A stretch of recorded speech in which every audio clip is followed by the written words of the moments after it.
Fox Business will host the fourth Republican debate tonight in Milwaukee, Wisconsin. And this time, only 8 candidates will participate in the primetime show. New Jersey Governor Chris Christie and former Governor of Arkansas Mike Huckabee have been relegated to the kids' table, leaving behind Donald Trump, Ben Carson, Marco Rubio, Jeb Bush, Ted Cruz, Carly Fiorina, John Kasich, and Rand Paul.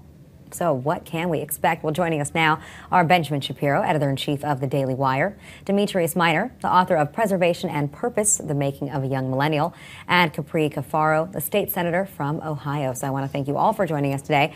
And, Thank you. First things first, what we have to acknowledge here is that it is a different network that is hosting the debate this evening, which means there will be different moderators. And so far, Fox Business seems to be saying that they want to be the anti-CNBC. Moderator Neil Cavuto told Politico, quote, "My goal is to make myself invisible, that I'm not the issue, that we're not the issue. The answers to what we're raising become the issue." And Maria Bartiromo echoed that thought, saying, "After that CNBC debate, I realized I knew my marching orders. It was clearer than ever what my marching orders are, and that is to help the viewer, help the voter better understand what each candidate's plan is. Is it a realistic plan? Can it work? And how is it different from the next guy or gal? And that's what I plan to focus on." Ben, do you think, A, that they can deliver? And what is it exactly that they need to do differently to make it not like the CNBC debate? Well, I mean, the first thing they need to do differently from the CNBC debate is not be partisan hacks. But, I mean, aside from that, it would be good if they just ask straight questions about economic plans as opposed to gotcha questions about why are you even on the stage, or why is your economic plan economically illiterate, or all the various sort of phraseologies that John Harwood and the various other Betsy Quick and the rest of the folks at the CNBC debate were doing. I think that's their goal. I think that what we're seeing right now is that the candidates in the RNC have basically said the first few debates have not served the purposes of the Republican Party. They've served the purposes of the networks. The networks made lots and lots of money with big ratings over these debates, but the party has basically looked, like a clown car. And one of the reasons it's looked like a clown car is because when the people driving the car insist that everybody in the back dress up like a clown, there's not much that anybody can do about it. Well, Neil Cavuto did have a warning, however, for the candidates. He told the Washington Post, quote, "I understand candidates getting annoyed, but they better be careful about looking like whiners and babies." That's right. Senator Cafaro, what do you say to that? Because there is a line to be drawn between asking bad questions, but also the candidates having to be able to deal with answering tough questions. That's right. I mean, and this debate is incredibly important because obviously it is supposed to be focused on the economy being always the leading issue that the American people and the American voters want to hear about, whether you're Democrats or Republicans. But we have to acknowledge these people want to be the commander in chief. They want to have the top job in the most powerful country in the world. And if you can't deal with some moderators, political hacks or not, you're not going to be able to deal with Putin. You're not going to be able to deal with ISIS. You're not going to be able to deal with, the real job of being president of the United States. So I think Cavuto is right on. And I will say this, I'm a Democrat, but I have a lot of faith in Fox Business and Maria Bartiromo and Cavuto in particular. They are pros. They came from MSNBC. They know their stuff, and I think they're going to keep it on task, even if there are clowns in the car. Yeah, they came from CNBC, is what they came from, and then hence. I'm sorry, I meant to say CNBC. But I knew that's what you were saying. Hence how interesting it is to see them now kind of criticizing their former colleagues. But the other thing aside from obviously the moderators being able to control the flow of the debate and the types of issues that are being brought up, is the moderators and the networks themselves. To be fair, they are very much playing kingmaker here as to which candidates get how much airtime. And so I just want to go through the rules that Fox made for tonight's debate. To qualify for prime time, a candidate had to score 2.5% or higher in an average of the 4 most recent national polls, and candidates scoring under that had to receive at least 1% support in at least one of the 4 most recent national polls to qualify for the 7 p.m. debate. And so the 4 polls that were used were conducted by Fox News, Investors Business Daily, Quinnipiac, and the Wall Street Journal and NBC. Demetrius, do you think that this system is fair? Especially if they're using their own polling. Well, absolutely. And I want to echo what New Jersey Governor Chris Christie said, too, about when he found out that he was demoted to the quote unquote kiddie table. He says, well, I'm not going to whine about it. I'm not going to complain about it. Of course, it's debatable to which polls are used, and it's questionable on some polls, the validity of it. But at the end of the day, these people are trying to occupy the highest office in the land. And they have to show that they can't be complainers, they can't be whiners, they have to go with the flow. They have to accept the narrative of the debate. They can also stand firm on their policy positions. They can also stand firm on what they believe in. But they're going to have to be able to handle the media. They have to be able to handle the outline and the criteria for this debate, because it shows character. It shows what they're made of when things may not go their way. So it's very important for them to handle that with integrity and with class. Can I jump in here just real quick on this issue of polls? Sure. Because while I do think that it's fair as far as, if you can't hack 1% in a poll, I mean, you need to have some, serious come to Jesus discussions on whether or not you should be running and continue to run for president of the United States. That being said, I think that the real question is not necessarily, whether or not that whose polls they're using, but national polls versus primary state polls. And whether or not, because that's been something that has been talked about in some of the previous debates, is should we be focusing on the performance specifically in early primary states versus these average of national polls, which are not necessarily reflective or indicative of, the success that is needed in order to go on to secure the nomination. Well, let's talk a little bit about who really needs to perform and show up tonight. If you look at recent polling, Ben Carson is at the top of the pack. And here we have one, too, that just looks at favorability ratings among Americans. And, and Ben Carson is far and away has the highest percentage there with Marco Rubio just a little bit behind him, too. And, of course, Trump just second behind him as well. So, Ben, what does Ben Carson need to do tonight in order to have this debate go his way? Because he has been having a difficult time, and that there's been a lot of critique coming at him about exaggerations, lies about his past and what he's written in his book. And at the same time, just if you are the front runner, then everyone's going to be looking at you. No, I sort of disagree. I don't think that Carson's been having a difficult time at all, in the sense that he's doing better in the polls. His favorability is going up among Republicans, specifically because he's attacking the media. I don't buy the narrative that's put out by the left that if you attack the media, this is somehow whining. Somehow President Obama has gotten away with attacking Fox News incessantly for the last several years, and he's doing fine. I mean, this idea that the media are not Republicans' enemies when it comes to CNBC or Huffington Post is a joke. Of course, these are partisan outlets, and of course, they have an agenda. Yeah, and CNBC is a very non-left outlet. That certainly is something. And during that debate, it certainly was not a non-left outlet. And Huffington Post clearly is a left outlet, and it's perfectly within bounds for candidates to talk about that. And I think it's useful for candidates to talk about that, because the fact is that moderators do have an agenda when they come to the debate table. So that's an important thing for people to know when they hear the questions.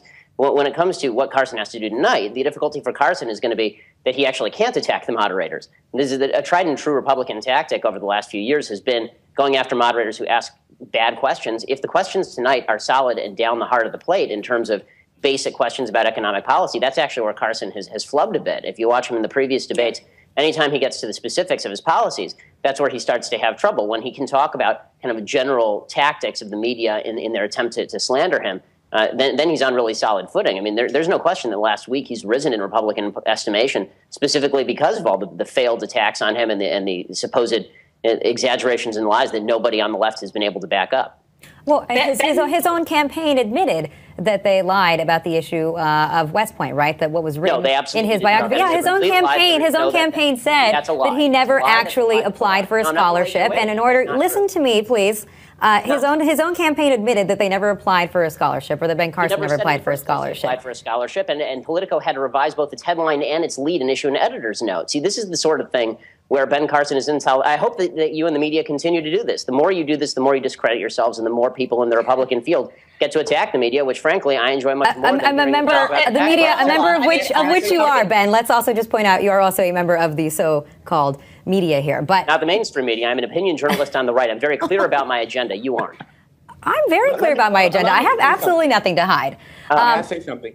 All right, yeah, go ahead. But let's talk about Ben Carson, right? I mean, this is not about us right now, but this is about the candidates that want to be the president of the United States. One of the things that Ben Carson has not done in the other debates that we've seen so far is really attack the other candidates on the stage, right? He hasn't gone on the attack. He hasn't gone on the offensive against Donald Trump. So, Demetrius, will that change? Will his kind of calm and cool demeanor be different this time around? I don't think he needs to attack his other candidates. Ben Carson's going to be riding pretty high. He's raised last week alone $3.5 million with 80,000, close to 80,000 new donors. So obviously, the media hit job on him has benefited him in his campaign. That's right. So he's going to be riding high. He does not need to attack other candidates because right now, Ben Carson is also not only the outsider, but he's the anti-Donald Trump. Once he starts attacking his candidates, attacking his fellow candidates, he's going to come across as being Donald Trump and is going to turn a lot of people away. I echo Ben. He needs to focus on economic policies, specifically proposals. He needs to stick to talking about jobs in the economy and how we can make that work for all Americans. And that's how he's going to benefit. Well, and if I may, I mean, I think that we keep talking about, specifics and the fact that Dr. Carson doesn't have specifics. And that's where, some of the quote unquote outsider candidates, are soft. I believe that this format in particular, because I think that Bartiromo and Cavuto, as I said before, know their stuff. And I think that it's going to stay on the straight and narrow regarding, specific economic and foreign policy, kind of dialogue, that this is going to be the night for the quote unquote establishment candidates to shine, like my governor, John Kasich, whom can actually talk about what they've done for the economy. And I think that, we've all talked about can Jeb really fix it? His new moniker, Jeb can fix it. This is his opportunity, and he desperately needs an opportunity to get out there and showcase his record as the governor of Florida. So, if this format in particular, I think will be a make or break opportunity for establishment candidates to show their strength, their intellect, and their track record, and juxtapose that to those that have not necessarily had that same kind of trajectory in their career. Well, Senator Kapar, what do you think that Senator Marco Rubio has to do tonight, too? Because he performed well in the last debate, and that has been reflected in the polling that's been out there. But then his campaign also, due to questions about personal finances, using the card for his personal finances, they have put those numbers out there. They've tried to be transparent about it, but does that make the issue go away? When you are gaining momentum, no different than Dr. Carson or Mr. Trump, Senator Rubio, obviously in the last two debates in particular, have had such strong performances that everybody is turning the guns on Senator Rubio. So, the more momentum he builds, it might not be this particular issue with the Republican Party annex, I believe it was, in Florida, being utilized and reimbursed, but it's going to be something else. And anybody who's rising is going to get that level of scrutiny. I believe Senator Rubio, he's probably the most skilled and talented, orator on there. I kind of do subscribe to the fact that he is a little bit of the Republican Barack Obama in that regard, first term senator, and, sort of presents himself incredibly well. I think the guns are going to be turned on him by all the rest of the folks on that stage potentially. And if he can continue to deflect and reshape the message just like he did against Jeb Bush in the last debate, I think he's going to be just fine. I think the people to watch are to see what happens to the lower tier guys, the bottom four on this. I think the top four are going to continue to hang steady unless there's something totally disastrous that happens. And the bottom four, they're either going to drop down or they're going to surge. Well, it's interesting, too, because Marco Rubio and Jeb Bush, of course, now there is this kind of rivalry going on between the two of them. And so Senator Rubio decided to remind people of what Governor Bush used to say about him before this rivalry came into existence. Take a look. What Marco has, I think, is something that the Republican Party needs to have, which is a hopeful, optimistic message based on our principles. I'm a huge Marco fan. He's probably the most articulate conservative on the scene today, and the fortitude to be a good president. So proud of his high voltage energy. I'm so proud of his enthusiasm. I'm so proud of his eloquence. I'm a huge Marco fan. I'm Marco Rubio, and I approved of this message. Ben, how awkward is the whole Jeb versus Rubio relationship at this point? Is it benefiting either one of them, or is it benefiting the Bush campaign at all to continue to hit Rubio? Nothing benefits the Bush campaign at this point. He's a dead man walking. He may not know it, but awkward exclamation point is a better motto for his campaign at this point than Jem exclamation point, because everything that he does is just wildly awkward, from labeling Supergirl hot to talking about whether he would kill baby Hitler. There's just nothing that he can do that is in any way helping him here. And you're not going to see any recovery here. Honestly, I'd be very shocked if there's any major change in the polling after this debate. I just don't see any room for anybody to really go up, or room for anybody except for maybe Dr. Carson to drop significantly if Carson makes a boo-boo because he's not really fluent on his own policies. I think that everybody else on the stage basically knows what they're doing. We know what they can do.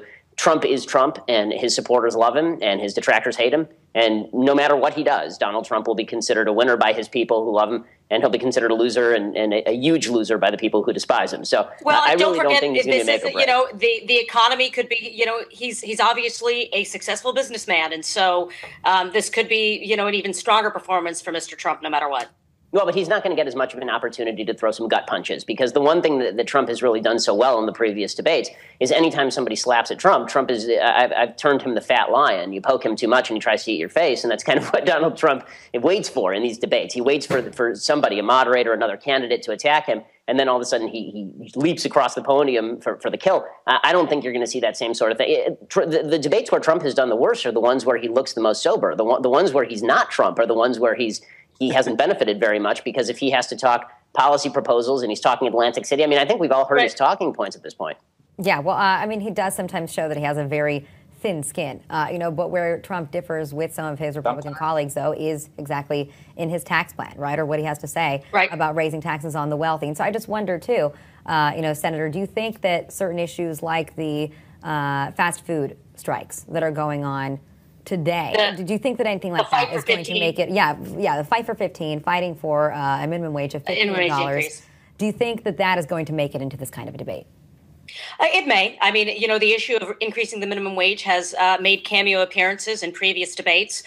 There are, folks that are competing for the Republican nomination that have spoken to this issue and have actually been for increasing the minimum wage. So, seeing the fact that the Fight 15 folks are outside the Milwaukee theater, where we are here, I'm actually in Milwaukee right now. I would surmise that at least the discussion around whether or not it is valid to increase the minimum wage, and if so, how, and if so, by how much, is certainly a likely contender for a question this evening. By the way, I forgot I did have some Trump tweets here. This one's from Donald Trump saying Marco Rubio is totally weak on illegal immigration and in favor of easy amnesty. A lightweight choker, bad for the USA. That's his new line, or his new dig. And he also said, if I become president, we're all going to be saying, quote, Merry Christmas again. Demetrius, I want to bring up Carly Fiorina, because she has performed very strongly in other debates, and that's what originally got her onto that big stage from the smaller stage, or I guess the first stage, since it was the same stage. But I feel like her argument very much is always the same thing. And in her closing remarks at the last debate, she basically just said, I will be the anti-Hillary Clinton. Is that enough? What else does she have to prove? Well, I like the message of being the anti-Hillary Clinton. Hillary Clinton is obviously, unless something significant changes, which I don't see, will be the Democrat nominee for president. So she has to contrast herself from Hillary Clinton, which, by the way, very. So does everybody else. Yeah, it just seems like a very limited argument, saying I'm the only woman on the stage, so I will be the anti-Hillary Clinton.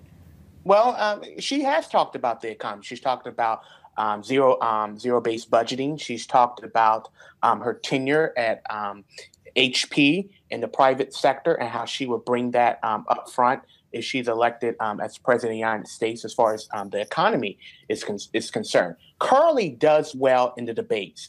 She's consistent, she's firm, she's direct, but like all the rest of them, she has to expound more on her proposals and her policy ideas for the United States. And by the way, shame on the Hillary Clinton for not speaking up when a male person in the audience today talked about strangling Carly Fiorina. Hillary Clinton just laughed it off and said, I won't hang around you. And that's another thing as far as contrasting how the media covers the left when it comes to things like that. Because if that was on the GOP side, just like we've heard about the ridiculous attacks on Ben Carson, we'd be hearing about it 24/7. I don't know if that's true. Yeah. Oh, it's totally true. You did hear about it 24/7 when Donald Trump refused to say anything about Barack Obama being a Muslim. You remember this? I mean, this actually happened at a Trump rally, and Trump didn't say anything about it, and it turned into the news cycle for a full week. Right? Hillary Clinton laughed when somebody said that. There's still time. I mean, right now, the news cycle is being dominated by this evening's debate. Let's see what happens tomorrow. Yeah. I'd be surprised if it doesn't I'm come sure up Fox News will make it one of its lead headlines, for the next couple of days. And I'm sure Huffington Post will. They can. Well, and Carly may just bring it up tonight, too. Well, what about, Ben, what about Rand Paul? What about Ted Cruz? We haven't talked about either of them yet. Rand Paul really just kind of seems to be falling to the wayside here. All throughout this, kind of election cycle. And Ted Cruz is still managing, to somehow get a lot of attention. What is it that he has to offer that really differentiates himself from the other candidates on that stage? Well, Cruz has the most consistently conservative platform in the field. I mean, he's somebody who's been extremely ideologically consistent when he's in the Senate, and he can stand on that. I think that you'll hear him talk a lot about Obamacare tonight, for example, because of obviously his attempt to defund Obamacare in the United States Senate. I think that Cruz, like Rubio, basically is going to seek to maintain in this particular debate. Rand Paul is the one who needs to make a move. If he wants to be known as anything in this field other than the drones and pot candidate, eventually he's going to have to do something. And if you're Rand Paul, then the place where you can really make a dent could be in a debate like this, where you take a very hard libertarian stance on what government should and should not do, and you contrast it with some of the more big government candidates on the stage, like John Kasich, for example. I think that Rand's campaign is flagging. I think that his campaign will probably be one of the first to end, because he's going to be running a competitive Senate race. So if he's got to make hay while the sun shines, and the sun ain't shining for long here. Well, I just got to say, John Kasich is not a big government guy. I mean, Medicaid expansion, we can have that discussion all day long, but here's someone who took a failing Department of Development, created a nonprofit corporation. He's reduced taxes year on year. I mean, he has He's expanded school choice in the state of Ohio. It's significantly expanded school choice in the state of Ohio. I mean, so to label him a big government guy, I think, and I have worked compared to with the other Governor Kasich Republicans, for there's no 5 years. question he's bigger government than the other Republicans, is there? I mean, Chris is there any Christie? question? Chris Compared Christie? to the other.